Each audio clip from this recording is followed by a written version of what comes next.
Salutations Néphalem, c'est Soulinsane. Nous nous retrouvons sur Diablo 3 et première vidéo avec le crâne rasé, un peu trop brillant d'ailleurs, mais bon, c'est la bénédiction des reines Jesus. En parlant d'ailleurs de bénédiction, comme vous avez pu voir avec le titre de la vidéo, Banwave. On en parlait justement hier soir, c'est arrivé. Le classement a pris une belle purification. Donc évidemment, sur certaines classes, c'est flagrant. Monk, pour ceux qui suivaient un petit peu, il y avait deux monks en particulier qui étaient 5k par angon, 23 heures par jour. Bon, c'était un peu évident, hein. Donc guillotine. D'ailleurs, ça a même fait remonter ma GR 150, puisque j'en ai pas refait entre temps, dans le top 10. Pour l'occasion, je pense qu'on va faire un peu de time attack ce soir, hein.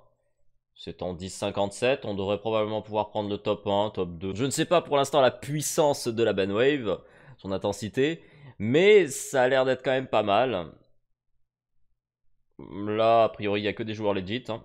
Après, là où c'est peut-être le plus visible, c'est chez le chasseur de démons, puisque c'est un peu la métabot, hein, si on peut appeler ça comme ça. Bon, c'est vraiment la métabot, hein. Le shadow, c'est n'importe quoi, hein, et à automatiser, c'est évidemment très simple, hein.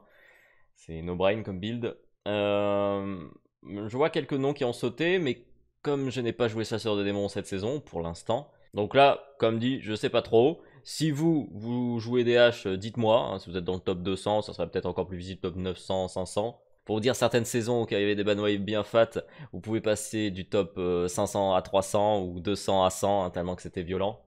Donc si c'est votre cas, je serais bien curieux de savoir combien de place vous avez gagné. Après, peut-être que c'est un clean juste du haut du ladder, difficile à dire. Pour les autres classes, barbare, il y a 350 maintenant. Je saurais pas trop dire non plus. Le croisé, bon, c'est une classe où ça bouge pas trop. On a le frère d'armes tête mûre, ah, 2000 par, ça fait longtemps qu'il est pas push, hein. Norfoire, Valarokar. Cette saison est vraiment cool, je jouerai sûrement plus longtemps que d'habitude, hein, du genre un mois et quelques, voire peut-être 2 mois, hein. Pas en mode super rush comme au début de la saison, hein.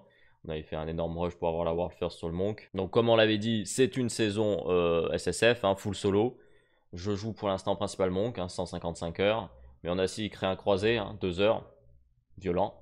Et un nécromancien 11 heures, GG.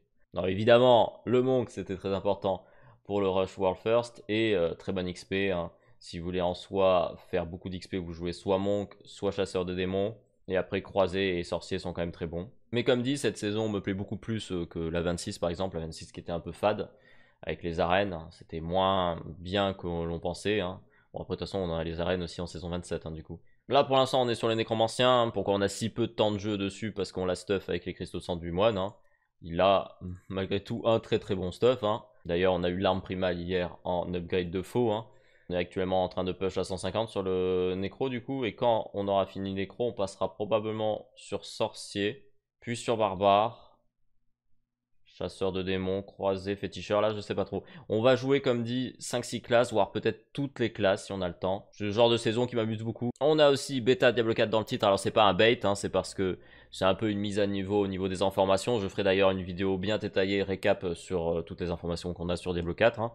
Donc la bêta n'a pas de date précise encore, mais elle devrait vraiment pas tarder, hein, parce que certains pensent même que ça peut être fin septembre. Là à vrai dire ça c'est peut-être un peu trop pour moi, parce que j'ai quand même quelques trucs à faire, mais bon, on va pas cracher dessus, hein, c'est quand même le jeu que j'attends le plus, et je pense que beaucoup d'entre vous aussi. Sinon, au pire des cas, ça doit être dans les quelques mois qui arrivent. Octobre, c'est très fortement probable. Ceux d'ailleurs qui n'auraient pas suivi non plus, Diablo 4 devrait arriver été 2023, hein, ça c'est vraiment une annonce officielle. Ça peut toujours être repoussé, on connaît Blizzard, mais au moins c'est annoncé, hein, c'est la première fois. Il y a eu un leak d'ailleurs sur les précommandes, apparemment ça tomberait un peu avant Noël, hein. Bon après ça reste un leak, hein, c'est pas sûr. Forcément ça parle très souvent de D4 en stream ou même un peu ailleurs, c'est logique, hein, ça s'approche maintenant. Et la bêta va vraiment sonner quelque chose d'important. Le plus gros événement, c'est forcément la sortie du jeu, mais la bêta, c'est quand même très fat, sachant que là, ils ont donné des précisions sur la bêta en disant qu'on pourra tester le endgame, hein. Ça c'est une très bonne info, hein, parce que la bêta de Diablo 3, on s'en rappelle, on pouvait juste tuer Léoric. Là, apparemment, ça sera une bêta assez solide, hein. Après, vaut mieux que la bêta soit un minimum solide, vu que le jeu se veut quand même assez énorme, hein, open world, MMO possiblement, même si on verra ça sur la grosse vidéo récap. C'est plus hack and slash qu'MMO au final. Ça, j'en suis bien content, mais certains évidemment le seront moins. Ah, on peut pas satisfaire tout le monde. De toute manière, je vous ferai un maximum de vidéos sur la bêta. Bon, je dis ça comme si j'y avais accès forcément, hein. Normalement, je dis bien normalement parce que c'est ce qu'on m'a dit, hein, c'est officiel, hein, tout ça. Je suis inscrit sur tout ce qui concerne, hein, Diablo 4, Diablo Immortal avant ça. Donc dès qu'elle sort, je devrais y avoir accès. Mais on verra bien parce qu'il y a quand même eu des changements en interne à propos de Blizzard France par exemple. Des changements hors sujet, mais quand même très intéressant pour ce qui est la suite du stream ou même peut-être des vidéos sur YouTube. Darktide, pour ceux qui connaissent Warhammer, Vermintide, tout ça, c'est un jeu que j'apprécie beaucoup. Donc sûrement qu'il y aura un arc, une phase Darktide où je jouerai pas mal en stream aussi. Ça changera un peu de tout ce qui est hack and slash.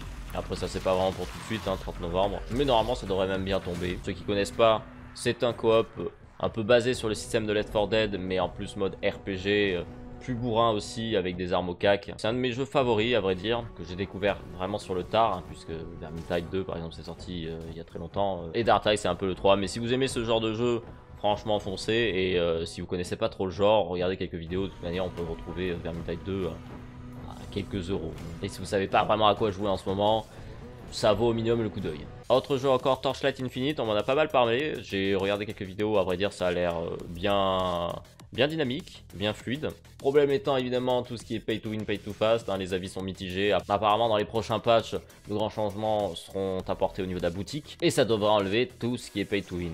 Donc c'est une bonne nouvelle. Pour l'instant j'y ai pas encore joué, je jouerai après sûrement le gros patch, ça sera sûrement courant octobre. Je vous ferai des vidéos dessus probablement si le jeu est bon, hein. Ironiquement il a l'air mieux que Torchlight 3. Et dernière chose, Last Epoch qui reçoit toujours du bon contenu. Jeu qui est ultra prometteur, que j'attends depuis très longtemps, mais il prend un peu 18 ans à sortir, hein. Après il vaut mieux ça qu'il sorte tout pourri, hein. RIP Wolsen. Le problème étant là, c'est s'il sort pas dans les mois qui arrivent, il va sortir en même temps que Diablo 4 et c'est clairement pas le bon bail.